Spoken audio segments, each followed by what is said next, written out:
on se démarre un beau petit vlog livresque en ce vendredi 1er mars. Oui, j'étais un peu plus tôt. Je viens juste de clore le vlog précédent. Mais comme demain je travaille puis j'ai une fin de semaine un peu plus occupée, ben absolument je commence les vlogs le dimanche. Mais là, je me suis dit que j'allais au moins faire l'ouverture aujourd'hui. Comme ça, je n'oublierai pas. Alors, bienvenue, bienvenue. Donc, nouvelle semaine de lecture en perspective. 1er mars, ça dit quoi? Ça dit début du défi littéraire de Fluent Books, le mars au féminin. Donc, ça, je suis vraiment contente. J'ai déjà fait ma pièce à lire. Je vous invite à aller la voir si vous voulez. Je vais la mettre en barre d'infos de toute façon. Puis sinon, allez voir toutes les autres pièces à lire ou sur le compte de Fluent Books, ça peut être intéressant. Donc, pour rappel, le défi littéraire mars au féminin, c'est tout simplement que pendant le mois de mars, on essaie de lire des plumes féminines, donc des autrices. C'est sûr qu'il peut y avoir un petit, si on veut, un petit effort pour lire aussi des ouvrages concernant les droits des femmes. Mais dans le fond, Fluent Books a, pour elle, c'est un défi qui est très ouvert. Par contre, elle propose quand même certaines contraintes volontaires pour s'assurer de varier un peu sa pièce à lire pour le mars au féminin. Et ben, c'est ça que j'ai fait comme exercice en faisant ma pièce à lire. Donc, je vous invite à aller la consulter. Ma pièce à lire est là, que vous ne voyez pas. Elle est floutée. Oui, oui, oui, c'est un petit suspense. Et ben, c'est sûr que je vais la commencer sans doute aujourd'hui. Je ne sais juste pas qu'est-ce que je vais pouvoir commencer. Parce que comme aujourd'hui je travaille, demain je travaille, ben, ça me prendrait quand même un livre que j'ai en papier, mais que je pourrais aussi avoir en audio. Donc, on va voir qu'est-ce que je vais lire. Mais sinon, de toute façon, je vais vous en parler. Je sais que je pense que pour Florence de Fluent Book, je pense qu'elle est plus rigoureuse. Donc, je pense qu'elle volontairement elle essaie de ne lire que des autrices de toute façon pendant le mois mars au féminin. Moi, je vais voir. Je sais que je veux lire au moins les livres que j'ai mis dans ma pièce à lire. Idéalement, ce serait le fun. Je trouverais ça vraiment cool parce qu'il m'intéresse sincèrement. Après ça, si jamais je lis un livre puis c'est une plume masculine, ben ça m'empêchera pas de mettre en valeur la plume féminine pendant le mois de mars. Donc, ça se peut quand même qu'il y en ait. Ne soyez pas outrés si jamais j'en lis. Mais je vais quand même voir. Si jamais à envie égale, je vais peut-être quand même privilégier la plume féminine pour ce mois-ci. Ça pourrait être intéressant. Alors, ben voilà, c'est tout. Tout ce que j'avais à vous dire comme ouverture. Alors, sans plus tarder, on se dit, allez, on se lance! Parce que ça m'arrange. Donc je lis. Et donc, eh bien écoutez, je vais l'avancer. C'est trop bien. Je suis contente, ça y est, d'enfin découvrir Patti Smith. D'enfin connaître cette femme historiquement, musicalement intéressante. Donc voilà, très contente de ça. J'ai reçu dans la boîte aux lettres La Terre des Femmes de Maria Sanchez aux éditions Rivage. Je reçois le catalogue Rivage à chaque tous les 2 mois. L'histoire de la France qui est un peu entre le fantastique, le mystique, la foi et puis le réaliste, qui nous emmène dans les années, je ne me souviens plus exactement quelle année c'est, comme quoi c'est un livre qui a été un petit peu difficile pour moi et ça se lit extrêmement bien. C'est léger entre guillemets parce que pareil on n'est pas dans un truc avec des tripes et compagnie, mais c'est sympa en fait, c'est sympa, ça se lit tout seul, tu te laisses facilement berner par l'histoire, par les personnages. Bonjour, alors me voici finalement. Hein, j'ai ouvert ce vlog-ci vendredi, je crois. Puis finalement, je suis pas encore, j'avais pas encore fait de petit coucou depuis. Mais je vous avais averti que j'étais un peu plus occupée. Mais mieux vaut tard que jamais, me voici donc pour en fait vous parler un peu de ma lecture en cours parce que j'en ai une. Et oui, j'ai commencé le mars au féminin avec une première lecture de ma pièce à lire. Et j'ai commencé par To the Lighthouse de Virginia Woolf. Donc, soit promenade au phare ou vers le phare, ça dépend des traductions. Je ne vais pas vous relayer la 4e de couverture parce que je ne l'ai pas avec moi. Je l'écoute plus en livre audio pour le moment, mais je l'ai aussi en papier à la maison. Mais en gros, on va suivre en fait la famille Ramsey, qui est une famille de bourgeois, c'est pas trop clair, aristocrates peut-être, qui vont être à un endroit, dans le fond, pendant l'été, qui va faire en sorte que ça va être tout proche d'un phare, une espèce de résidence estivale où ils vont recevoir des gens et tout ça. Puis, en fait, toute l'histoire va tenir dans quelques moments qui vont se passer avant la fameuse visite au phare qu'ils sont censés faire et qui n'arrêtent pas de reporter parce que le temps n'est pas nécessairement de leur côté. Et comme à son habitude, en tout cas moi, ce que j'avais vu quand j'avais lu Mrs. Dalloway, on retrouve ici la Virginia Woolf à son meilleur, à mon avis, à son meilleur. avec sa plume si singulière qui fait en sorte que ce qu'elle met de l'avant, dans le fond, c'est l'intériorité des personnages. Donc, il ne se passe pas d'action. Si vous attendez qu'il y ait beaucoup d'action, c'est pas ça qui va se passer. Mais on va suivre un peu les personnages de différents points de vue. Quand on change de chapitre, la plupart du temps, on est rendu dans la tête d'un autre personnage.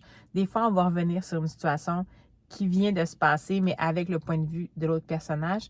Puis, on alterne de façon assez fluide et assez déroutante quand on l'écoute en audio. Je vous dirais, c'est pas nécessairement évident entre l'intériorité du personnage, donc l'introspection, ses pensées, ses perceptions, ses élans, mais on est tous dans le non-dit, bien sûr. Ce sont des pensées que ce personnage-là a. Et quelques interactions qu'il va avoir réellement avec les personnages, mais sans crier gare, puis il n'y a pas de dialogue, en fait, c'est toujours des dialogues rapportés, entre guillemets, ou presque. Donc, on n'est vraiment pas dans le discours direct. Alors, écoutez, ça me plaît beaucoup. Je me rappelle quand j'avais lu Mrs. Dalloway, je ne savais pas à quoi je m'attendais, donc c'est sûr que ça m'avait vraiment comme bousculé les repères, puis j'avais de la misère à m'attacher un peu peut-être au personnage. Dans ceux-ci, comme je me doutais un peu de quelle serait la structure, puis le ton, puis la plume, j'apprécie vraiment beaucoup jusqu'à maintenant la plume de Virginia Woolf. En fait, je m'attendais à ça, puis c'est exactement pile dans ce à quoi je m'attendais. Et c'est intéressant de voir aller l'humain comme ça. C'est fou, c'est tellement de petits détails qui bâtissent une perception, qui poussent un agissement, toujours dans le secret parce qu'on parle pas nécessairement de nos pensées intimes. Il y a tellement de sujets qui sont abordés, la maternité, on est quand même dans un moment où en fait les femmes ont comme intérêt à se marier en général, mais il y a quand même aussi le rapport à l'art. C'est spécial, c'est vraiment intéressant. J'ai bien hâte de voir jusqu'où elle va nous porter avec ce voyage intérieur-là. Et je ne sais pas encore exactement à quel endroit. Donc, c'est tout de Lighthouse, mais en fait, donc vers le phare, mais c'est vraiment un voyage intérieur vraiment qui va se passer beaucoup plus qu'une vraie épopée sur la route en direction du phare. Donc, ça, c'est ma lecture en cours. Puis là, vous me voyez bouger parce que j'essaie de gérer le soleil qui entre dans la voiture parce qu'on est bien dans la studio mobile. Ah! Je ne sais pas si vous allez me voir essayer de faire un petit... je ne sais pas si ça va faire une différence. Bouf. OK. Mettons que je me mets comme ça. Il n'y en aura pas de facile, je pense. Ou si je me descends, ou si je me monte. Ah! Je ne sais pas qu'est-ce qui serait mieux. Bon, vous allez avoir la moitié de mon visage qui va être comme ça. Hein. On n'écoutera pas. Sinon, je suis allée récupérer deux BD, deux romans graphiques à la bibliothèque. Et je suis hyper en retard dans ma lecture de romans graphiques de ce que j'ai à la maison. Là, si j'ai d'autres livres qui arrivent, je n'irai pas les chercher parce que je vais les annuler, les réservations, parce que ça n'a pas d'allure. Mais bon, quand même. Alors, j'ai finalement réussi à mettre la main sur le grimoire d'Elphie. Ça, c'est je suis toujours un peu mélangée. C'est tome 4. Tome 4, donc, pour grimoire d'Elphie. Ici, on suit, pour rappel, Elphie, elle habite avec ses deux sœurs parce que leurs parents sont décédés dans un incendie. Et on va découvrir très vite. En fait, elles habitent dans un autobus. C'est dans celui-là? Oui. Dans un autobus librairie. Donc, un vieil autobus anglais à 2 étages et tout ça. Puis, elles se promènent avec leur sœur aînée de village en village. Il va toujours se passer une péripétie, un mystère à résoudre. C'est toujours bouclé en un seul tome. Et ce qui est particulier, évidemment, c'est que Elphie a hérité de sa mère, en fait, le fait qu'elle a un pouvoir magique, elle ne le savait pas. Elle a hérité d'un grimoire de sa mère. Et ce grimoire-là, dans le fond, c'est par ce grimoire-là que la magie va se passer. Donc, je ne vais peut-être pas trop vous en dire parce qu'on est quand même dans un tome 4. Ça fait aussi partie des choses que vous découvrez dans le tome 1. Donc, voilà. Mais c'est toujours assez doudou, ce truc-là. Donc, c'est de Audrey Alouette, je pense. Arleston Alouette et Minnie Ludwig. Et c'est chez Dracou. Alors, tome 4 de celui-ci. Encore une fois, désolée pour drôle de face. Et celui-là, je me souviens pas où je l'ai vu passer. C'est peut-être chez Alex Bouquin en Prada, mais je ne sais pas. Je l'ai vu passer chez les Booktoboys qui lisent plus de graphiques. Donc, souvent, ça va être Alex Bouquin en Prada potentiellement. Puis Kitty Bouquin peut-être. Donc, c'est Frontier. C'est chez Rue de Sèvres. Et c'est Frontier, Explore, Expand, Escape. de Saint-Gelin. C'est ça? Oui. Donc, je ne sais pas si j'ai une quatrième. Oui, voilà. Je voulais la quatrième. La conquête spatiale a perdu de son mystère. Quand les corporations s'attaquent à l'espace, exploitation, pollution et capitalisme sauvage sont la norme dans cette nouvelle ruée vers l'or. Où est donc la place de Yisu, une ingénieure frustrée, Alex, un ouvrier né dans l'espace, et Kamina, une ex-mercenaire, dans cet univers froid et hostile? Ça a l'air vraiment cool. C'est une gigabrique. Et c'est chargé, mais ça a l'air vraiment intéressant. Je ne sais pas si vous allez voir parce que, bon, la luminosité, n'est-ce pas? Mais comme ça, peut-être. Peut-être une qui est un peu moins chargée.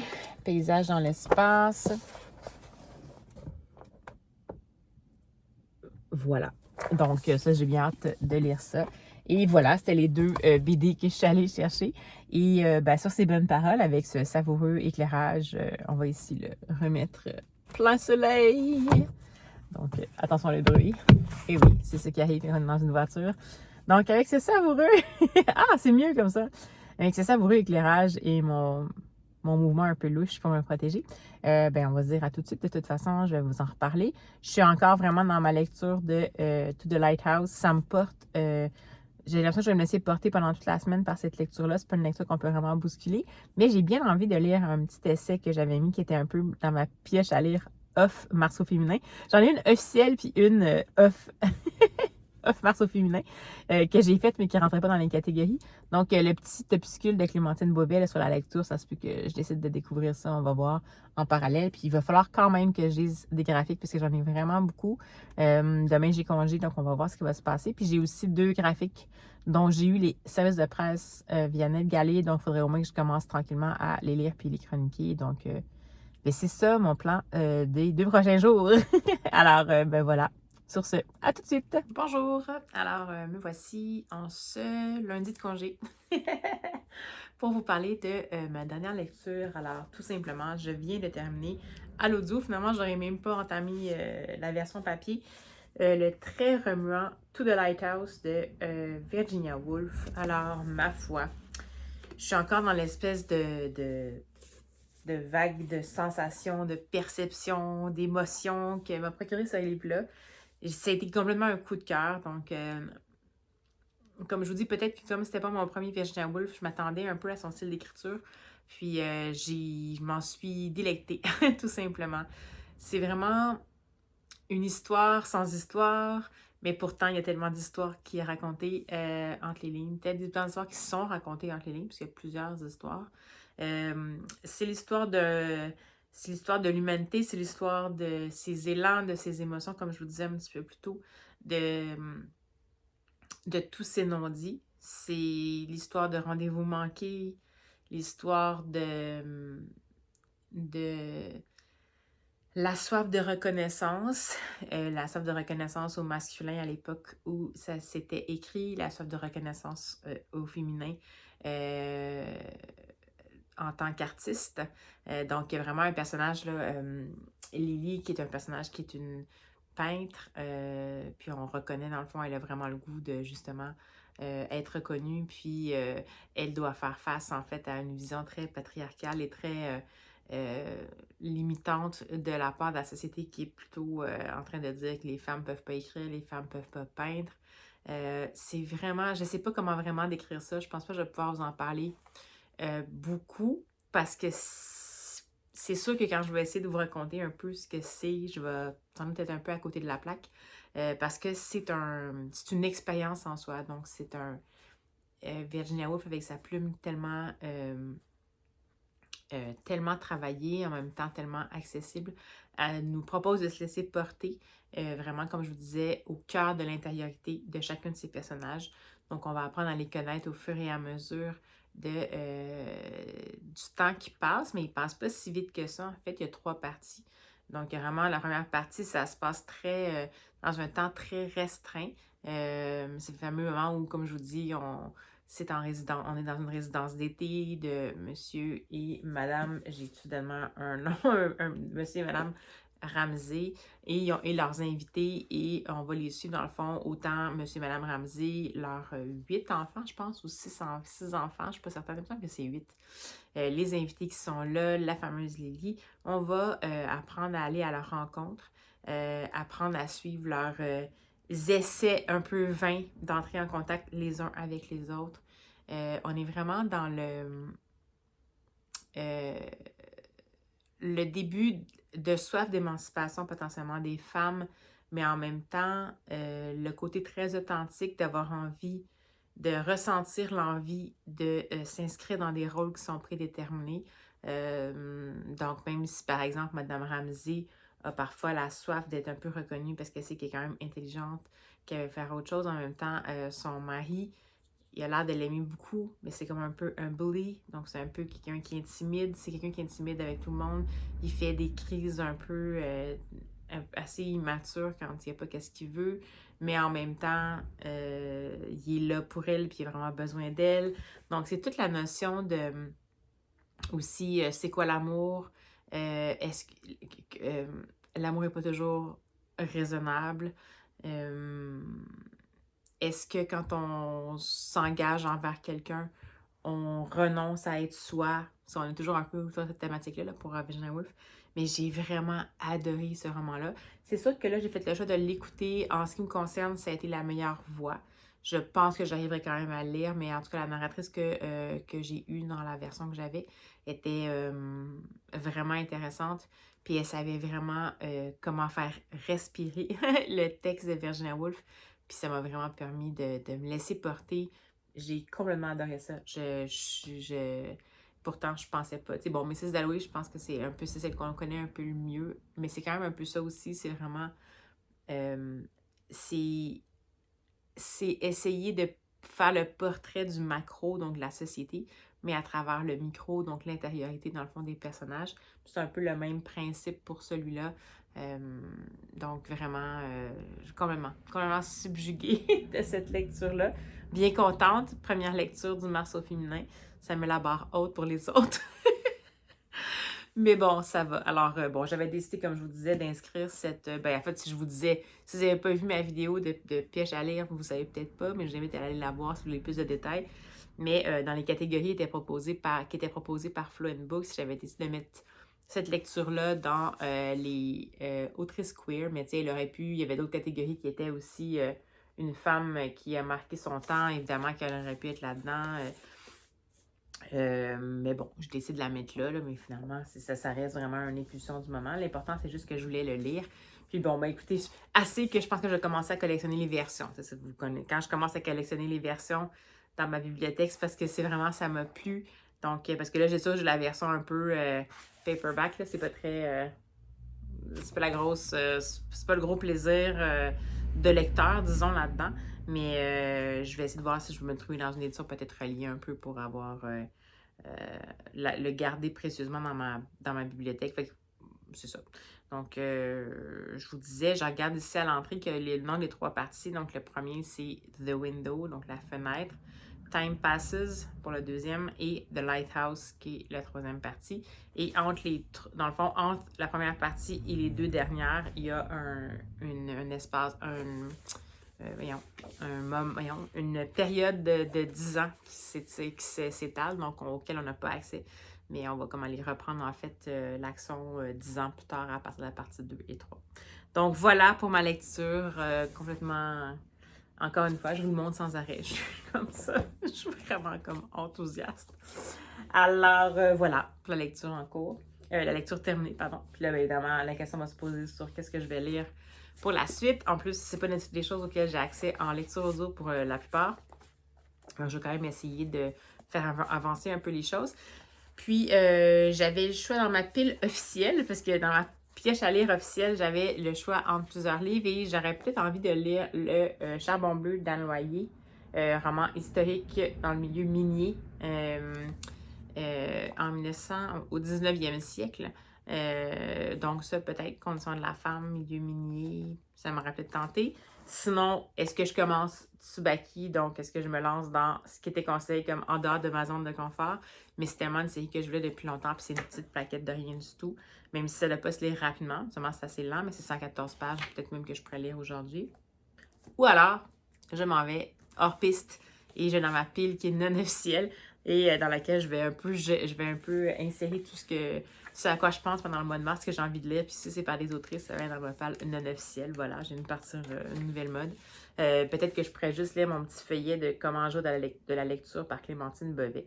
Donc, je vais voir ce que je vais faire. J'aimerais beaucoup ça, pouvoir lire un autre livre aujourd'hui.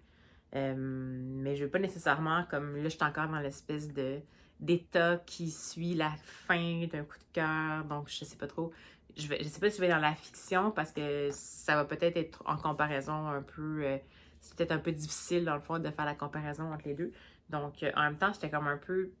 C'était pas lumineux comme lecture, mais c'était pas non plus comme complètement aride ou raide. Fait que je sais pas, j'en ai d'autres, tu sais, il y a des lectures que j'ai dans ma pièce à lire qui sont par rapport à la violence faite aux femmes, même si là-dedans, il y en a quand même en partie, parce qu'évidemment que la pression, puis les contraintes qui sont données aux femmes dans la société patriarcale qui est décrite là, évidemment, qui c'est considéré comme des violences aussi. Mais je parle ici de violences physiques, dans le fond, potentiellement, plus peut-être dans l'autre roman que j'ai.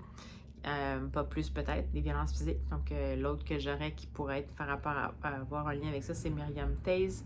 C'est Woman Talking. Mais je suis pas prête à lire ça tout de suite, donc je vais voir. Donc, peut-être ma petite pilette, là, peut-être que ça sera dans un de ces trois-là, dans le fond, que je pourrais peut-être me lancer pour aujourd'hui, ou ce sera peut-être totalement autre chose, ou je ferai autre chose, je sais pas trop. Et sinon, ben écoutez, je suis passée par hasard devant un croque-livre. Puis, ben, j'ai décidé de regarder qu'est-ce qu'il y avait. Il n'y avait pas tant de choses, mais il y avait un titre que ça me semble que j'avais noté dans ma liste de ça fait longtemps. C'est juste que ça fait un bout quand même qui a paru, ce livre-là. Puis, j'ai dû le retirer à un moment donné de ma liste de ça, parce que ça faisait trop longtemps qu'il était paru, 2020. C'est ça, ben, c'est pas si long, là, mais... Puis, je l'avais jamais lu, finalement. Donc, je suis tombée par hasard sur une copie en pas mal très bon état. À l'arrière, il y a des petites affaires de crotté, mais je pense que ça se nettoierait très facilement. Donc, de Pas même le bruit du fleuve d'Hélène Dorion. C'est chez Alto. J'avais vraiment envie de découvrir cette histoire-là. Puis je pense que je vais voulais la 4e de couverture. Ouais. Quand Anna découvre, parmi les effets de sa mère récemment décédée, des carnets, photographies et coupures de journaux, elle décide de descendre le cours du fleuve jusqu'à Kamouraska pour tenter de trouver le fil qui rattachera son histoire à celle de Simone, cette femme silencieuse, absente de sa propre vie. Remontant le siècle, le long du Saint-Laurent de Montréal à Pointe-au-Père, suivant des marées parfois cruelles, Anna retrouvera la trace du premier amour de sa mère et retournera jusqu'en 1914 au moment du naufrage de l'Empress of Ireland. Elle apprendra qu'une catastrophe forme le tronc de tragédies intimes qui traversent les générations et que les survivants sont parfois les vrais naufragés. Sur cette route qui la conduit vers elle-même, elle pourra compter sur la force de l'art et de l'amitié pour éclairer sa quête. La poésie gonflant ses voiles, pas même le bruit d'un fleuve emporte dans son sillage son lot de révélations, de miracles et de mystères. Donc même ça, c'est une femme, donc ça se pourrait que ça fasse partie de ma de ma pièce à lire non officielle. Peut-être même que je pourrais commencer celui-là directement. On verra. Donc voilà pour ma petite découverte. Surprise! Dans le fond, en boîte à lire. Dans le fond, je l'ai trouvé, je pense, hier quand je suis revenue de la bibliothèque, puis c'est juste que je n'avais pas eu l'opportunité de vous le présenter. Alors voilà, sur ces bonnes paroles, je vais vous dire à tout bientôt parce que je vais retrouver ma petite journée de congé. Je suis super fatiguée aujourd'hui, je sais pas trop, là, vous allez voir mes petits yeux, je suis comme pas trop hop la vie, mais je suis pas malade, juste comme vraiment fatiguée. Donc, ben, c'est ça, c'est l'avantage d'être en congé. Je vais me lever sous le plaid carotté, comme on dit. Hein, ici, comme on dit en France, le plaid, sinon ici, ce serait la couverte. La couverte carottée. Puis, ben, on verra vers quoi je vais me diriger comme lecture. Puis, de toute façon, je reprends dès que je peux au cours de la semaine. Allez, à tout de suite!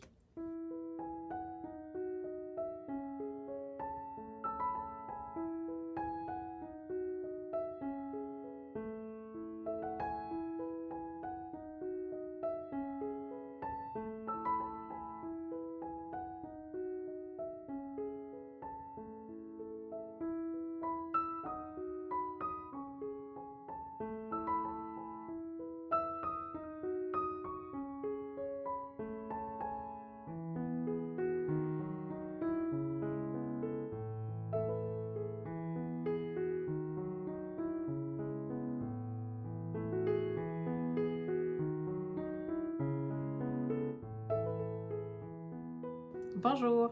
Alors, ma petite Mine et moi, on vous dit un petit coucou de fin de journée fatiguée.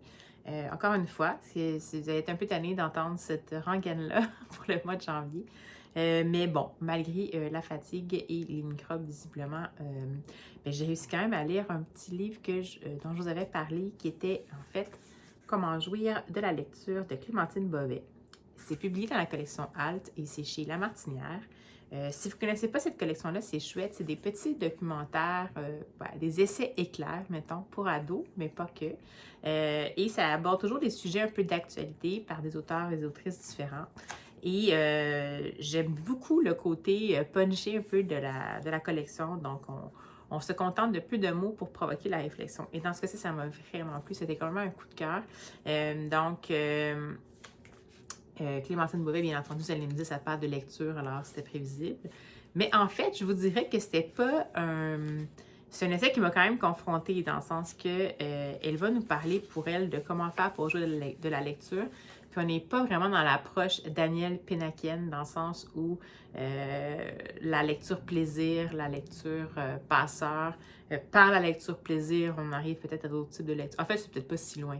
Mais donc, l'approche de Pénac est vraiment comme trouver votre bon livre, trouver votre plaisir, puis après ça, tout va venir de soi-même. On va avancer à notre rythme au fur et à mesure dans les méandres de ce que peut nous apporter la lecture.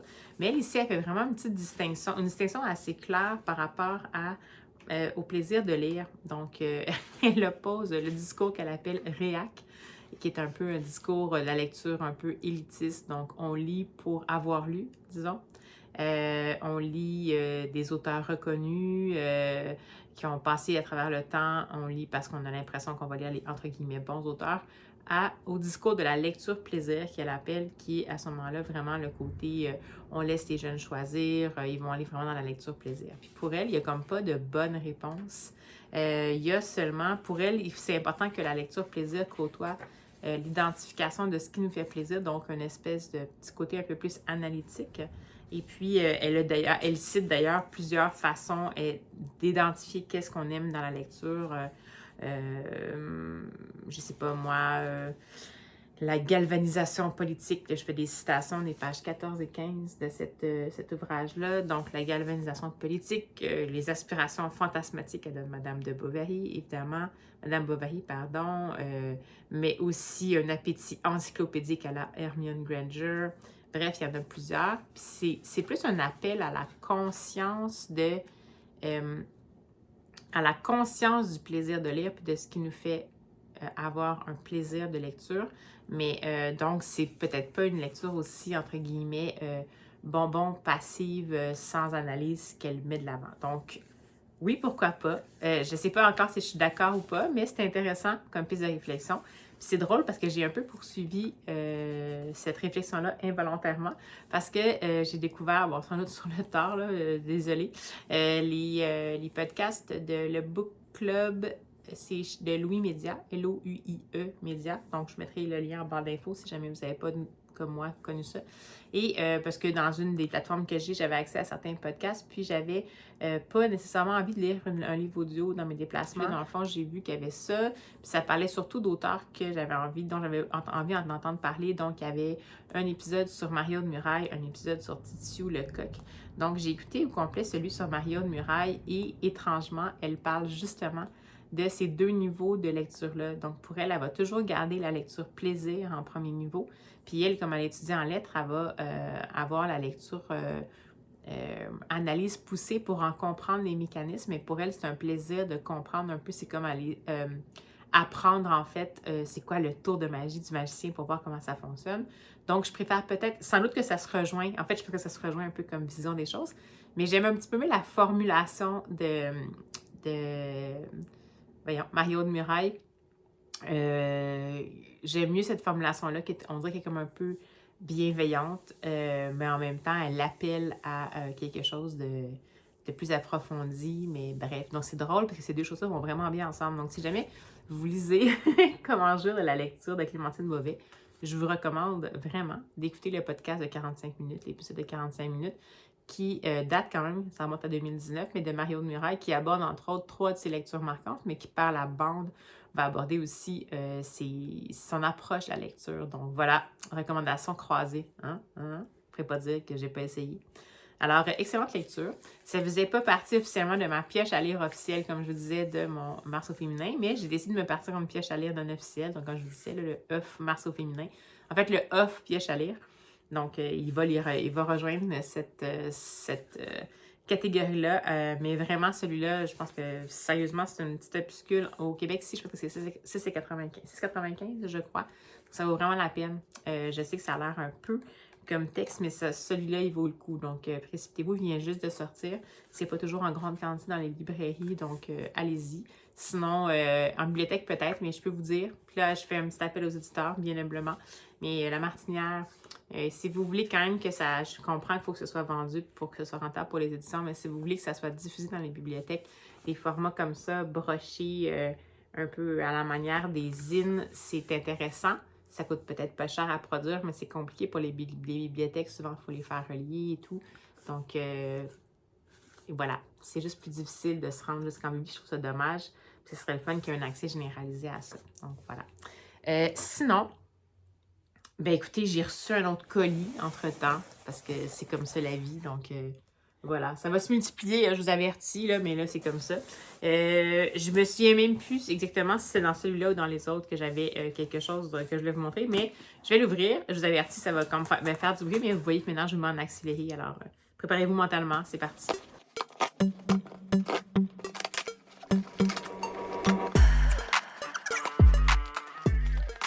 Quelle ouverture complètement ridicule. Je pense que je vais les sortir sans vous les montrer parce que c'est pas très pratique pour moi. La manière dont je suis arrangée en ce moment. Voilà. Alors, c'est parti. Et là, cette fois-ci, j'ai fait le choix volontaire. Il y a quand même des choses qui sont pétées, mais c'est pas grave. J'ai fait le choix volontaire de prendre des livres en format relié parce que cet endroit-là, c'est bien difficile pour les formats non reliés. Donc, tout d'abord, j'ai pas pu résister à me prendre ceci qui est Jane Austen Cover to Cover. J'avais hésité à le prendre en librairie. Puis en fait, c'est l'évolution, évidemment, des couvertures. Ben là, sans surprise, il est vraiment plié, mais c'est pas grave, Max-Soleil. C'est l'évolution des couvertures des œuvres de Jane Austen à travers le temps. C'est vraiment quelque chose que je trouve super fascinant. Puis non seulement il y a les couvertures, mais évidemment, je pense qu'il en parle un petit peu aussi de l'époque. Ça, c'est plus connu ici, les Oxford World Classic. C'est peut-être des couvertures que vous avez plus vues passer, même encore maintenant. Donc, je trouve ça super intéressant. Mais tu sais, c'est vraiment comme un essai compagnon qu'on peut regarder, qu'on peut grappiller. Mais il y a quand même ici la chronologie de la vie de l'autrice. Donc, voilà, je trouvais ça super mignon. Alors, voilà, c'est ce qui s'est passé. Sinon, je suis allée avec quand même, donc ça, c'est un livre que j'ai pas lu. Je suis allée avec aussi un essai, une découverte, je le fais moins, mais en roman graphique. Donc, celui-là, qui, je sais pas pourquoi, m'a vraiment interpellée. Donc, c'est ça ici, c'est CQ, A Journey Through American Loneliness. C'est de Kirsten Radke et c'est chez Panthéon. Ça a l'air assez chargé, mais quand même. Je vais vous montrer un peu peut-être l'intérieur. C'est vraiment un roman graphique, décidément. Puis en fait, si je me souviens bien, ça aborde la solitude en Amérique. Donc, ça dit qu'il y a une épidémie silencieuse en Amérique qui est la solitude. C'est quelque chose que les gens ont honte, dont les gens ont honte de parler et puis souvent, c'est mal compris. Mais pourtant, la solitude, c'est partout. Dans le fond, autant dans les grandes métropoles que dans les petites villes. Donc, ça a l'air d'être un petit parcours là-dedans. Je trouve ça super intéressant. Je pense que ça se passe particulièrement à New York. Je ne sais pas. Mais je trouve ça vraiment intéressant. Oui, je pense que c'est à New York. Oui, donc voilà. Ça, ce serait une découverte potentielle à faire. Et sinon, j'ai quand même décidé d'aller avec des valeurs sûres. Donc ça, c'est un livre que j'ai déjà lu, mais que je voulais avoir potentiellement en version à la maison. Donc, c'est Séance Tea Party chez Random House. C'est de Raymena Yee. J'avais à la maison My Aunt is a Monster de Raymena Yee. Puis j'ai vraiment beaucoup aimé. Celui-là, on est plus dans un petit peu un roman de coming of age. En fait, c'est de la fin de l'adolescence. C'est une jeune fille qui est ado puis qui va se demander comment ça se fait que Elle n'est pas exactement pareille comme les autres, qu'elle n'a pas tant nécessairement le goût de comme nécessairement s'intéresser comme aux autres avec des intérêts amoureux, elle est plus encore dans l'amitié. Et elle va cohabiter avec un petit fantôme qui va un petit peu lui permettre de découvrir peut-être un peu plus d'essentiel dans la vie, malgré le fait qu'elle ne se sente pas tout à fait à son aise. Donc voilà, ça je l'ai déjà lu, mais j'étais vraiment contente de l'avoir dans la Bibli. Et sinon, je me suis permis un petit album jeunesse qui a un peu morflé quand même, puisque tu sais, j'ai pas pu résister quand même. Et ça s'appelle A Place to Read. Et c'est de Lee Hodgkinson. J'aime toujours beaucoup les illustrations de ça. Ça a l'air vraiment cool. Évidemment, c'est très simple, mais c'est vraiment où on peut lire. Avec un chat qui ressemble indiscutablement au mien. Donc, voilà. Alors, ça, c'était pour les petites surprises impromptues. Mais c'est ça. Je vais peut-être lire A Place to Read aujourd'hui. On verra. C'est juste pour me faire un petit plaisir. Alors, voilà pour le petit book haul surprise. Mais surtout, ce qu'il ne faut pas oublier, c'est ceci, quand même. Hein, cette lecture-là, laissez-la pas échapper. Puis, allez-y à explorer les fameux podcasts du book club chez Louis Média. Sincèrement, ça vaut vraiment le coup. Alors voilà, c'était mon petit coucou. Je vais mettre fin à ça tout de suite parce que je suis vraiment pas en état. Je vous prends dès que je peux en espérant que la santé sera meilleure. Allez, à tout de suite!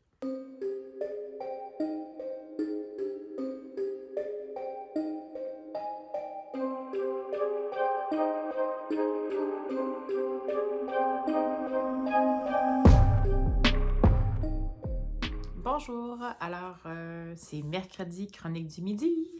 Alors en ce petit moment de repas et de pause, je prends le temps de vous parler d'un livre que j'ai reçu hier et qui est lu ce matin. Donc, qui est lu pas ce matin, mais qui est déjà lu aujourd'hui. Donc, écoutez, j'ai fait une petite ouverture de colis en story Instagram hier. Donc, si jamais vous voulez, en fait, vous n'y aurez plus nécessairement accès. En fait, je vois ça, mais peut-être que je le mettrai à la une si jamais vous voulez voir. Parce que c'est un livre que j'avais précommandé et c'est un livre un premier roman, un premier thriller pour ados d'une personne que j'admire beaucoup, que je respecte beaucoup. Et c'est cette savoureuse Sophie Lee, donc du site Sophie Lissa. Ben, c'est en fait Sophie Gagnon-Roberge qui est sortie. Voilà, ceci, donc Petit meurtre entre amis de Sophie Gagnon-Roberge. Alors, comme vous pouvez voir, la couverture lance un peu le ton. Et j'ai même voulu la 4e en espérant d'avoir assez de dynamisme dans la voix pour vous rendre ça un peu plus vrai. Attention, au cœur sensible. Quelle est la meilleure chose à faire quand ton meilleur ami meurt devant toi et que tu es peut-être un peu, en partie responsable? A. Appeler la police. B. Fuir.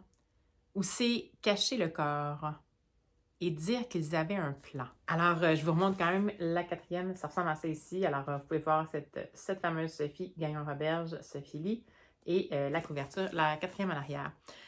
Écoutez, c'est un thriller ado, un thriller sanguinolent.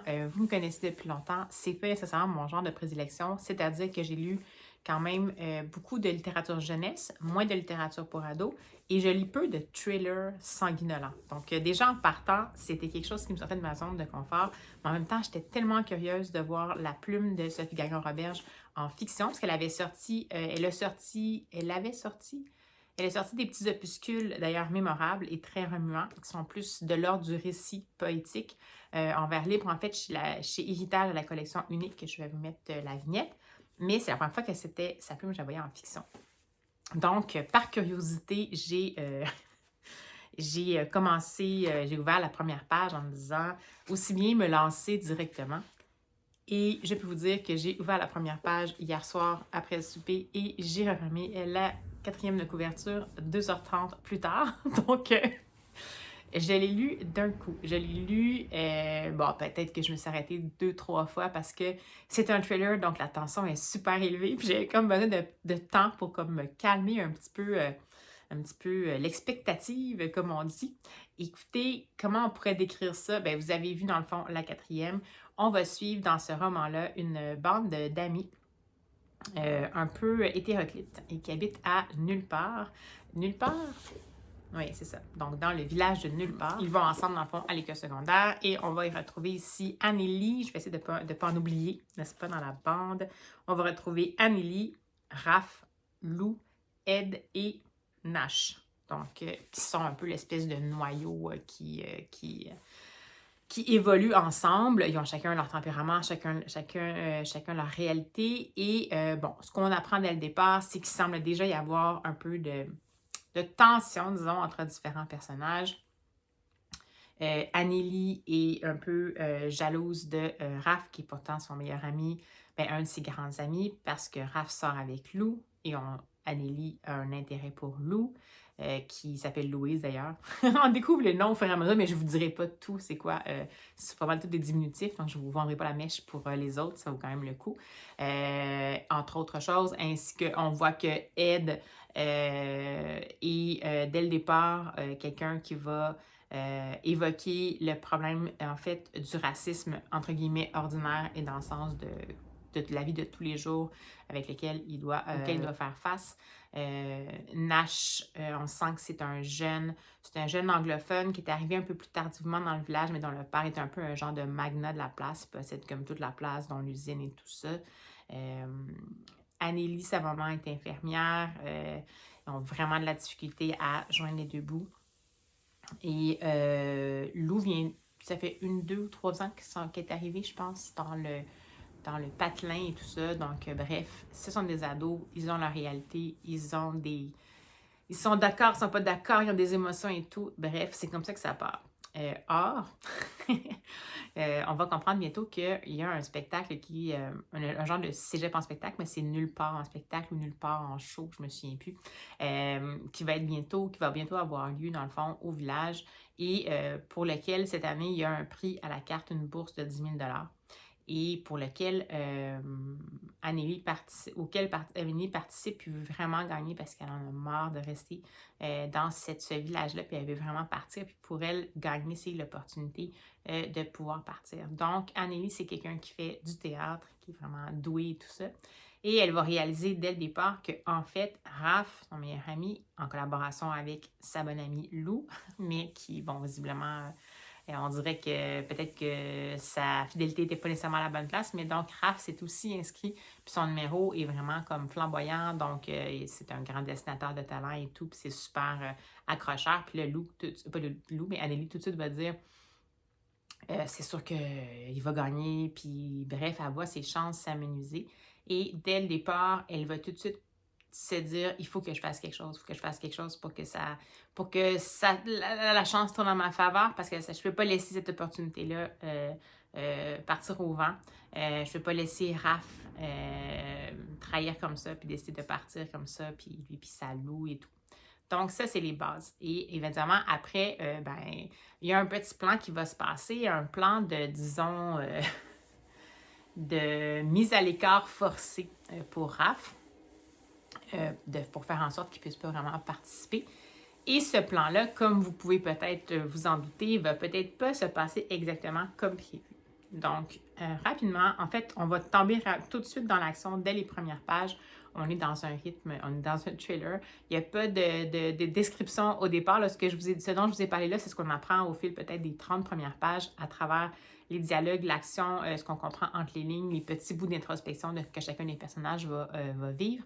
Mais en fait, il n'y a pas nécessairement une mise en contexte, c'est-à-dire qu'on part directement dans l'action, on part déjà en suivant l'émotion vive, la frustration vive d'Anneli concernant la participation surprise de Raph à ce fameux nulle part show, nulle part en spectacle.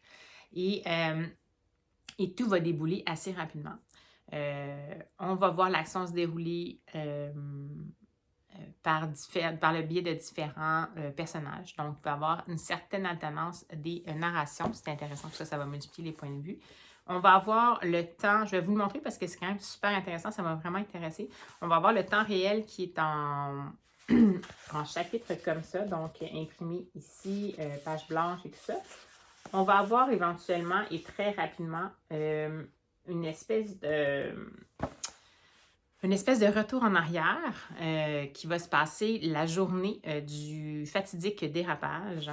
Et ensuite, on va avoir une autre temporalité, on peut dire, qui va être le post-dérapage, puis qui va ressembler en fait à ça ici comme fond. Donc, c'est super intéressant parce qu'on va jouer sur 3 temporalités qui ne sont pas super éloignées, mais c'est vraiment clair, on va le comprendre tout de suite comment ça fonctionne, pas de tergiversation. Ça va nous permettre d'apprendre au fur et à mesure et de façon non linéaire qu'est-ce qui a pu se passer finalement lors de cette fameuse journée du dérapage fatidique. Et plus ça va aller, puis plus on va entrer dans le mystère, plus on va entrer dans les non-dits, plus on va entrer dans le sordide, plus on va entrer dans la détresse humaine. Et là, on va être pris complètement. Je ne sais pas comment vous en parler parce que c'est super proche encore, puis j'ai vraiment adoré ça. J'ai complètement adoré ça. C'était peut-être pas un coup de cœur dans le sens où ça reste quand même pas mon genre au départ de prédilection, mais je vous dirais qu'à part le fait que c'était pas mon genre de prédilection, pour le restant, pour moi, tout a bien fonctionné.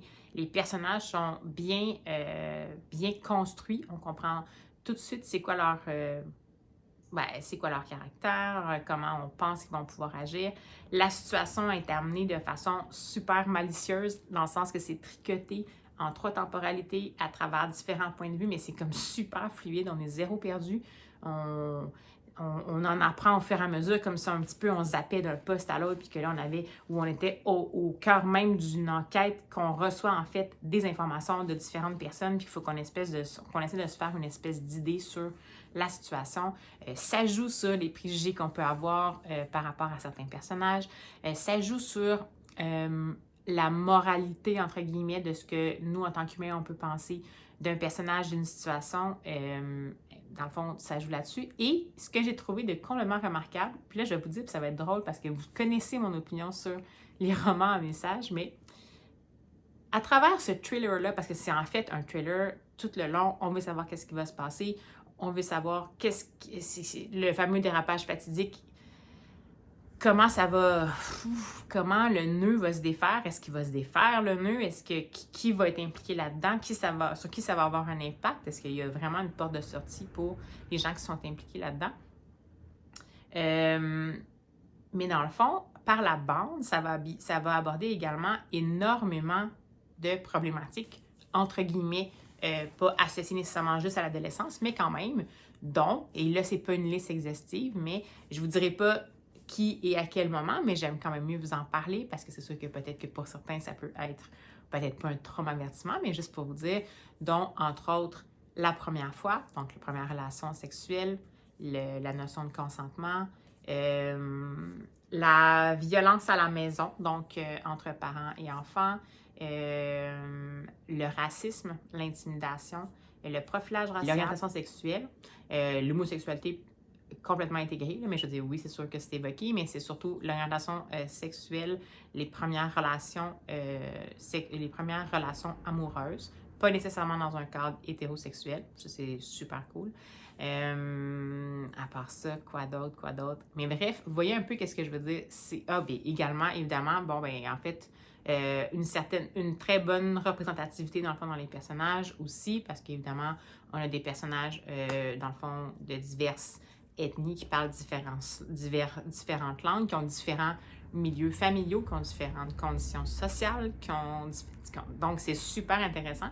Mais malgré tout ça, donc cette diversité-là dans les personnages, le fait que ça aborde tous ces sujets-là, c'est tellement bien intégré que j'ai pas l'impression que c'est comme un roman qui est en train d'éduquer les ados. Et ça, je pense que ça va marcher vraiment beaucoup. Parce que c'est sûr que, surtout quand on est ado, mais même quand on est des adultes, se faire dire comment on devrait fonctionner, c'est tellement pas la meilleure chose pour nous. Alors que là, c'est juste intégré là-dedans. Si on se sent interpellé par la situation d'un des personnages plus que celle d'un autre, ça va être à nous. En fait, on va en avoir assez pour se mettre tout là-dedans pour lancer la réflexion. En même temps, on va s'intéresser peut-être à des situations qui ne sont pas les nôtres, qui sont des choses qu'on n'a jamais vécues, mais que dans le fond, on va se dire, oh mon Dieu, c'est vrai, ça va jusque-là, ça peut avoir tout ça comme impact. Et sans que la tension baisse par rapport au thriller, qu'on veuille absolument savoir qu'est-ce qui va se passer. J'ai vraiment, vraiment, vraiment adoré ça. Là, ma question à Sophie, c'est que je ne sais pas si c'est une série, ça semble, Parce que je pense quand même que c'est, en tout cas, dans les librairies, c'est présenté comme Petit meurtre entre amis, tome 1, dérapage. Mais il n'y a pas de tomaison sur le livre. Donc, tout ce que je peux vous dire, c'est que quand j'ai eu refermé le 4e de couverture, je me suis dit, Sophie, j'espère qu'il va y avoir un 2e tome. Pas parce que c'est pas bouclé. Donc, il y a une certaine résolution. Sans nécessairement tout bouclé, mais quand même, c'est suffisamment bouclé pour que ce soit satisfaisant, mais en même temps, c'est pas tout bouclé complètement comme un bon élève qui boucle toutes les boucles. Fait que ça fait qu'on se pose encore des questions, puis qu'on veut encore savoir qu'est-ce qui va se passer, puis qu'on se pose encore des questions, même le lendemain, je vous le jure, par rapport à des personnages en se disant « Gosh, ce personnage-là, comment il va se débrouiller, comment il va continuer comment il va se créer sa vie par la suite et tout ça. » Donc, voilà. C'est un super long segment que je vous fais là, mais je dois vous dire que quand je lis des romans de gens que je connais, j'ai toujours un moment de stress. J'imagine qu'à l'envers, en fait, l'autrice, dans ce cas-ci, Sophie aussi, on peut avoir un stress quand c'est des gens qu'on connaît. Moi, en plus, j'évolue dans la littérature jeunesse, j'en ai quand même vraiment beaucoup lu. Fait que j'ai l'impression que comme un moment de stress en me disant « Est-ce que je vais aimer ça? » Il y a le moment où je me dis « J'ai vraiment le goût de le découvrir, je veux le lire, je ne vais pas me mettre de pression, mais en même temps, j'espère que je vais aimer ça parce que sinon, comment je vais faire pour en parler? Parce que c'est quelqu'un que je connais, que je suis consciente de tout le travail potentiellement qu'il y a eu derrière ça, puis pas le courage, ben oui, la forme de courage de se dire je vais prendre la parole alors que c'est pas quelqu'un qui prend la parole sous cette forme-là, c'est quelqu'un qui fait des chroniques justement au sujet des lectures, c'est une ancienne enseignante et tout. Donc, ça m'a vraiment stressée. J'étais comme vraiment excitée quand j'ai reçu le livre. En même temps, j'étais super stressée. C'est pour ça que hier, j'ai décidé de me lancer tout de suite dans le livre parce que je me suis dit, faut pas que je réfléchisse trop parce que sinon, je vais jamais me lancer. Puis j'ai super le goût de lire. Puis en même temps, j'ai peur parce que c'est pas mon style habituellement. Puis là, en même temps, oh mon Dieu, c'est Sophie Gagnon-Roberge, qu'est-ce que je vais faire si jamais j'aime pas ça? Puis vous le savez que moi, je suis comme super transparente. Fait que je veux dire, même si j'essayais de vous dire quelque chose qui n'est pas vrai, vous le verriez dans ma face. Donc, c'est pas une option. Puis de toute façon, c'est pas intéressant non plus. Donc, voilà, j'avais tout ça en moi quand j'ai commencé. Puis en fait, dès la page 4, tout a disparu parce qu'en fait, j'étais complètement happée par l'histoire. Donc, ça fonctionne vraiment. Je pense que les gens qui aiment les ados qui aiment le thriller vont être vraiment interpellés. Les ados qui aiment aussi le côté un peu réaliste, problème d'adolescence et tout ça, vont aussi être interpellés, sans qu'on tombe dans le gnangnan. Donc ça, c'est vraiment intéressant aussi. Un adulte peut avoir clairement une excellente expérience parce que c'est hyper bien ficelé. Donc, oui, peut-être que j'ai eu l'impression que je savais un peu qu'est-ce qui allait se passer. Je me doutais un peu dans certains cas, mais jamais jusqu'à savoir exactement qui avait quel rôle à quel endroit. Donc, c'est super bien. C'est pas juste... c'est un thriller super bien fait. Donc, oui, techniquement, ça se destine à un public ado, mais en fait, pour moi, ça se destine pas à un public en particulier. À part peut-être quand même que ça serait mieux de le lire. Je sais pas si on a mis une limite d'âge, mais je sais pas si on mis, je dirais potentiellement dès 15 ans, si jamais Sophie a un autre avis par rapport à ça, mais je dirais ça juste dans le sens que les personnages ont à peu près cet âge-là, qu'il y a quand même des enjeux qui sont liés quand même aussi beaucoup à, évidemment, potentiellement la sexualité, l'éveil à la sexualité, la violence à la maison et tout ça. Donc peut-être juste, ça peut être peut-être plus jeune, mais juste peut-être avec accompagnement quand même. Mais voilà, j'arrête pas de vous en parler parce que je suis trop contente. Je suis trop contente parce que j'ai passé un excellent moment de lecture, puis ça m'a complètement surpris de passer un excellent moment de lecture dans le sens où c'était absolument pas prévu vu que j'aime pas tant les thrillers. Donc voilà, il va rester dans ma bibliothèque celui-ci, et pas juste parce que c'est Sophie Gagnon-Roberge, parce que je pense que je le relirai potentiellement si jamais il y a un 2e tome, je pense que je le relirai. Je le relirai aussi parce que des fois j'ai l'impression, je me suis dit, est-ce que je suis allée trop vite parce que comme c'est un thriller, puis qu'on est comme un peu en apnée, puis que là on veut vraiment savoir qu'est-ce qui se passe, je me suis dit, est-ce que des fois j'ai lu en diagonale parce que je voulais trop savoir qu'est-ce qui allait se passer, puis est-ce que j'ai manqué des petits bouts parce que des fois, je me suis dit, peut-être que, puis là, je revenais un peu en arrière. En même temps, je voulais tellement comme savoir qu'est-ce qui allait se passer que je suis pas tant retournée en arrière. Donc, je pense que je le lirai quand même potentiellement. C'est sûr que peut-être que mon expérience serait différente puisque maintenant, je sais exactement qu'est-ce qui s'est passé. Mais justement, je ferai passer attention un petit peu plus à tous les détails. Mais la chose qui m'a le plus marqué, comme je vous dis, c'est vraiment la justesse de...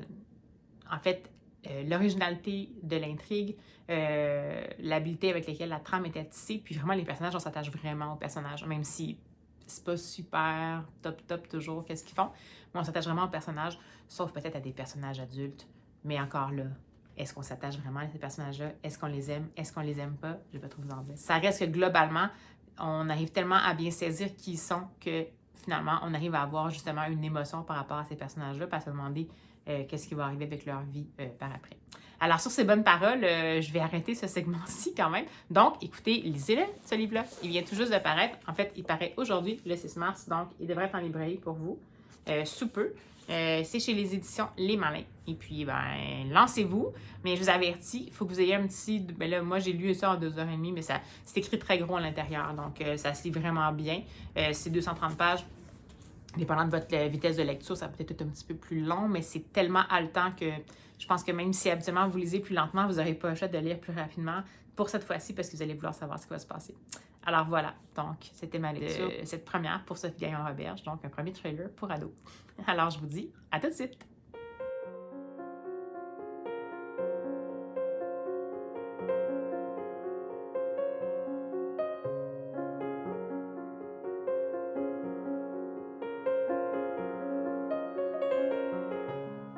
Coucou! Alors, je vous dis un petit mot assez rapidement, parce que j'aimerais ça que le vlog soit pas trop long cette fois-ci, pour vous dire que j'ai décidé finalement d'entamer une autre lecture encore pour cette semaine, que j'ai l'intention de terminer soit d'ici la fin des prises d'images de vendredi soir au samedi, et c'est dans mon fameux défi littéraire Mars au féminin. C'est un livre qui aborde la violence faite aux femmes, c'est ça, la contrainte. Et ça, ben, comme vous le savez, je suis très, très sensible. C'est quelque chose que j'ai moins dans ma bibliothèque à lire, mais j'avais celui-ci, donc Woman Talking de Miriam Taze. Je l'ai depuis un moment. Je voulais le lire, je n'étais pas trop sûre, mais ça m'avait quand même accroché. Ça m'intéressait de voir comment ça allait être abordé. Donc, pour rappel, c'est l'histoire d'une communauté ménonite qui est au... Oh, je me souviens plus, c'est où? C'est pas Nicaragua. C'est en Amérique du Sud, il me semble quand même. Et c'est la colonie de Molochina. Et c'est une colonie au sein de laquelle il y a des terribles accusations, en fait, des terribles crimes qui ont été commis, c'est-à-dire qu'il y a presque la totalité des femmes de la communauté qui ont réalisé qu'ils étaient victimes de viol, en fait. Et ça se passait pendant la nuit et les gens qui faisaient, qui les violaient, en fait, utilisaient un anesthésiant pour animaux pour pas qu'ils s'en rendent compte. Donc, ils se réveillaient le lendemain matin, puis ils étaient ben, malheureusement violés et avec des blessures et tout. Mais les autres, dans cette communauté-là, avec leurs croyances à elles, c'était considéré comme peut-être la punition, la visite du diable, des choses comme ça. Et finalement, éventuellement, dans cette communauté-là, on a fini par réaliser qu'en fait, c'était en effet des humains, en effet des gens qui habitaient avec eux. Et ils ont fini par être déclarés aux autorités et envoyés en prison en attente de leur procès. Et la raison pour laquelle ils ont été envoyés en prison, c'est parce que les femmes de la communauté ont comme, en tout cas une en particulier, a vraiment réagi violemment avec un des hommes. Et dans le fond, les gens qui s'occupaient de la communauté ont décidé de les envoyer en prison, un peu comme plus pour les protéger eux autres, ces hommes-là, que les femmes en tant que telles. Et là, on apprend, ça je vous dis ça, puis c'est dès le départ dans le fond, mais c'est juste que ce qu'on apprend, c'est que les hommes qui sont en attente de procès, en fait, on a décidé d'aller payer leur, c'est juste en anglais, bail, leur caution pour faire en sorte qu'ils puissent sortir en attente de leur procès, pour les amener à la colonie, pour qu'ils puissent demander pardon aux femmes et que les femmes leur pardonnent pour que tout le monde puisse aller au paradis. Donc, c'est sûr que pris de l'extérieur, c'est ça. Moi, je suis pas ménonite, quelqu'un qui est en dehors de cette communauté-là. Puis là, évidemment, c'est une communauté de fiction. C'est pas nécessairement toutes les communautés qui ont ce raisonnement-là. Ça peut paraître énorme. C'est déjà énorme qu'est-ce qui s'est passé avec ces femmes-là. Donc, on les retrouve, ces femmes-là, alors que tous les hommes de la communauté sont partis en ville pour rassembler de l'argent pour payer les cautions des hommes qui sont emprisonnés. Donc, les femmes sont comme seules dans la communauté, sauf quelques-uns, dont l'enseignant... celui qui enseigne en fait aux garçons à apprendre des notions d'anglais de base, qui est un ancien de la communauté qui a dû quitter la communauté et qui est revenu après ça. Et dans le fond, on va les voir tout au long de ce roman-là. Les femmes se rencontrer pour décider qu'est-ce qu'elles vont faire. Est-ce qu'elles vont rien faire? est-ce qu'elles vont, en regard du fait que les hommes vont revenir, est-ce qu'elles vont rien faire? Est-ce qu'elles vont décider de fuir? Est-ce qu'elles vont décider d'attaquer? Et c'est les minutes, en fait, de ces rencontres-là qu'on lit à travers ça. Donc, c'est vraiment remuant. Au début, j'étais un peu déstabilisée parce que quand j'ai réalisé que le narrateur était un homme, ça me troublait un peu dans le sens où, en raison du sujet et tout. Mais en fait, le narrateur, c'est l'enseignant qui a quitté la communauté puis qui est revenu ensuite vers la communauté, qui a comme vu autre chose, qui pour lui, dans le fond, il comprend les choses vraiment autrement que les hommes de la communauté. Et elles leur ont demandé de prendre des minutes en note parce qu'elles ne parlent pas anglais. Les femmes dans cette communauté-là ne sont pas éduquées. Et lui, il parle leur langue ainsi que l'anglais. Donc, elles veulent qu'il y ait une trace de tout ça qui existe. Voilà. Alors, pour le moment, je l'écoute en livre audio. Je vais sans doute passer au livre papier. Pour le moment, j'aime vraiment beaucoup la plume. Je trouve que c'est traité avec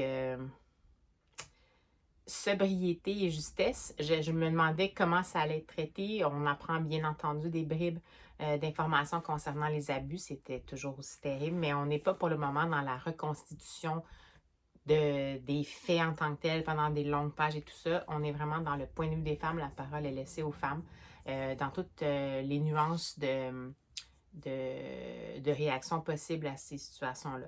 Donc, voilà pour ma lecture en cours, puis je vous en reparlerai, bien entendu, quand je vais l'avoir terminée. Et sinon, ben, je vais faire, peut-être assez rapidement quand même, mais un petit, encore une fois, unboxing, parce que oui, j'ai reçu un autre colis. Alors, c'est parti pour l'ouverture, préparez-vous. Et voilà! Alors, cette fois-ci, j'ai été raisonnable parce que dans la plupart des cas, c'est des livres que j'ai lus. Alors, tout d'abord, je me suis pris, parce que je voulais vraiment les avoir, je les ai lus juste en livre audio, mais je me suis pris, il y avait seulement cette tome-là de disponible, les tomes 2 et 8 de la série des Dale Detectives. Donc, c'est les détectives du Yorkshire. Vous m'entendez souvent en parler. C'est avec Samson et Delilah. Et ça se passe à, je me souviens juste plus, c'est quoi la Broncliffe. Et j'aime tellement cette série-là, puis l'évolution des personnages est tellement impressionnante que c'est une série de toute façon que je voulais avoir dans ma bibli. Là, moi, en fait, je suis rendue au tome 8, donc je pense que c'est Date with... Oui, celui-ci, mais je ne l'ai pas encore lu. Mais là, pour une fois, je vais l'avoir en papier. Donc, il y a ça ici que j'ai commandé, mais pour ma bibliothèque. On reste dans les choses que j'ai déjà lues. Et... yes! J'ai réussi. Je l'ai cherché depuis tellement longtemps. Je cherchais à avoir ce coffret-là qui était... en fait, les versions illustrées de 3 livres de Neil Gaiman, donc The Graveyard Book, Coraline et Fortunately the Milk, mais illustrées par Chris Riddle. Parce que je voulais avoir une version de Graveyard Book, je voulais avoir une version de Coraline, puis ben, dans le fond, Fortunately the Milk, pourquoi pas. Puis c'est vraiment cette édition-là que je cherchais, puis elle était comme plus disponible nulle part. Puis j'avais de la difficulté d'avoir, puis là, je l'ai eu, donc je suis super contente, puis je vais les sortir. Dans le fond, c'est les 3 ici, vous le voyez. Et je l'ai mis à l'envers. Donc, je vais essayer de me cacher. Voilà. Donc, ça aussi, c'est des choses lues. Et j'ai quand même décidé d'oser 2 découvertes. Donc, celui-ci que je trouvais qui était vraiment intriguant, qui s'appelle Run Wild de Vincenzo Balzano. C'est chez Arcaia.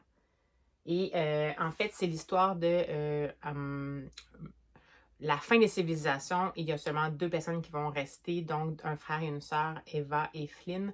Et à la recherche, pendant leur recherche désespérée de leur mère et de la sécurité, ils vont traverser un espace sauvage et sans repère. Et ils vont finalement décider de développer des liens avec les habitants dans le fond de cet espace-là. Je vais vous montrer quelques planches. C'est vraiment le visuel qui m'a attirée.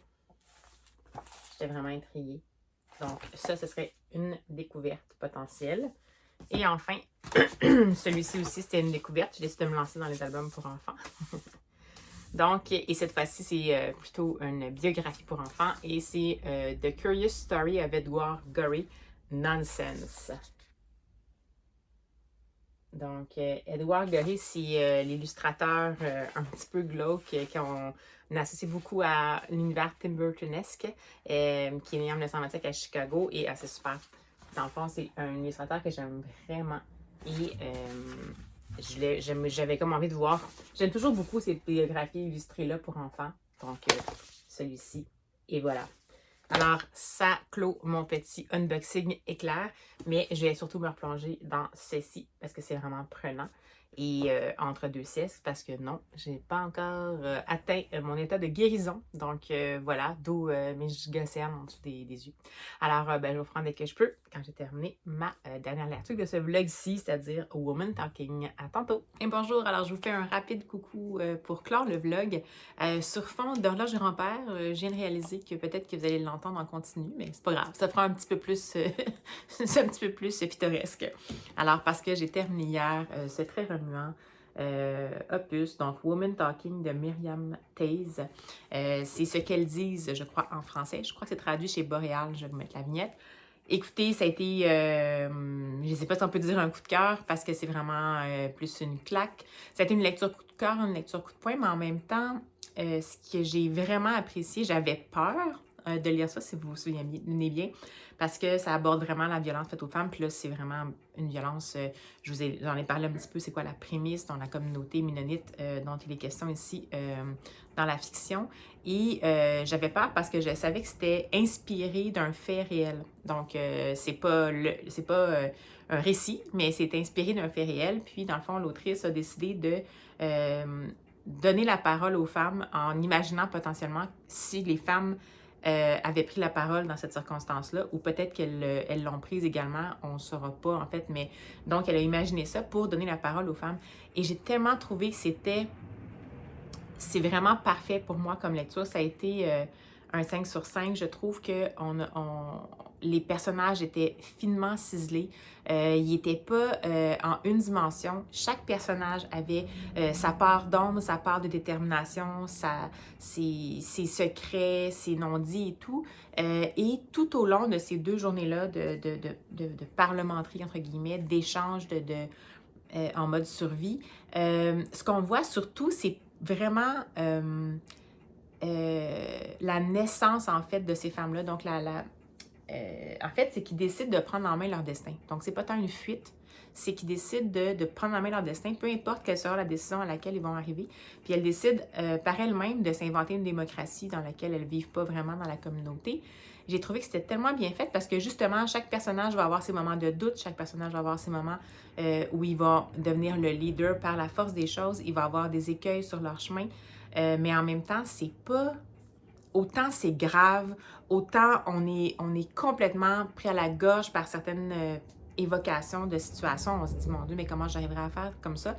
Autant on voit surtout la force de la résilience de ces femmes-là, qui ne sont pas dans la négation de ce qu'elles vivent, au contraire, donc de la gravité de ce qu'elles vivent, mais en même temps, dans le fond, elles décident de plutôt utiliser cette espèce d'énergie-là, de tragédie-là, pour essayer de construire avec ça potentiellement. Et j'en dirai pas plus du déroulement parce que ça évolue quand même tranquillement, mais évidemment qu'on va en arriver éventuellement à une décision des femmes par rapport à la situation. Et on va également, il y a vraiment comme un plot twist, mais une espèce de révélation qui va se passer dans les toutes dernières pages et toutes dernières lignes, où on va comprendre un peu mieux, et c'est très troublant d'ailleurs, le rôle de Auguste, qui est le narrateur, donc celui qui prend les minutes, qui est également quelqu'un qui est très solidaire avec, dans le fond, la cause de ces femmes-là. Et on va en apprendre un peu plus sur qui il est, en fait. Qu'est-ce qui s'est passé exactement quand il y a eu l'excommunication de ses parents puis le départ de la communauté et tout ça. Donc, sans en dire plus, mais je veux dire, aller jusqu'à la fin. Fait que j'ai trouvé que c'était tellement fait, c'était parfait, c'était bien dosé. L'évolution des personnages est extraordinaire. En même temps, il n'y a pas de fin hollywoodienne nécessairement. Il n'y a pas dégoulinant de bons sentiments. Il n'y a pas de négation de la faillibilité de l'humain, entre guillemets, parce qu'en fait, c'est ce qui est comme beau là-dedans, c'est qu'elles disent, elles, que en fait, l'humain, elles veulent avoir l'opportunité de penser. Donc, c'est même pas juste de prendre la parole, mais de penser par elles-mêmes. Donc, c'est tout ça qu'on voit. Puis, on voit que même les humains qui sont les plus leaders, ben oui, ont leur moment où est-ce que il y a peut-être des incohérences, il y a peut-être des doutes. J'ai trouvé ça parfait. Genre, le lendemain, je peux vous dire que, ben, je pense que c'est un coup de cœur quand même, mais ce que je veux dire, c'est que c'est sûr que c'est remuant, mais c'est tellement bien fait que vous pouvez vraiment y aller sans peur. Ça atteint exactement l'objectif de nous ouvrir les horizons par un choc, dans le sens par rapport à la situation, mais tellement inspirant par la façon dont l'autrice imagine la réaction de ces femmes-là, puis tellement respectueux dans l'absence de négation ou d'effacement de qu'est-ce qu'elles vivent. Elle leur laisse la parole, elle leur laisse vivre les choses comme elles veulent le vivre. Donc ça, moi, j'ai trouvé ça parfait. Donc, décidément, une lecture absolument que vous devez mettre sur votre table de chevet en français et en anglais. C'est une autrice, je crois, canadienne. Je me souviens plus si c'était une autrice canadienne. Et je crois qu'elle avait un lien avec les Ménonites, mais peut-être que je dis n'importe quoi. Mais prenez la peine d'aller la découvrir. Et ben, je l'ai terminé en fait. Je termine le vlog aujourd'hui, en ce vendredi 8 mars, dans la Journée internationale des droits des femmes. Donc, je trouve que c'est tout à fait une lecture appropriée. Et ben, pas juste cette journée-là, hein, toute l'année. Mais si jamais ça vous dit de vous lancer, je vous invite sérieusement à le faire. Alors, sur ces bonnes paroles, je vais clore le vlog ici. J'espère que ça vous a plu cette semaine-ci avec mon début de Mars au féminin, des lectures qui m'ont... J'ai vraiment eu beaucoup de bonnes lectures cette semaine. J'ai pas vraiment eu de déception, donc j'espère que vous avez pu en noter quelques-unes. Puis je vous invite, si jamais ça vous a inspiré des suggestions de lecture complémentaires, à les mettre en commentaire. Si ça vous a plu, bien entendu, un petit pouce en l'air, un abonnement, partage, toujours apprécié. Mais sinon, de toute façon, nous, on se revoit tout bientôt. Alors, on se dit à la prochaine!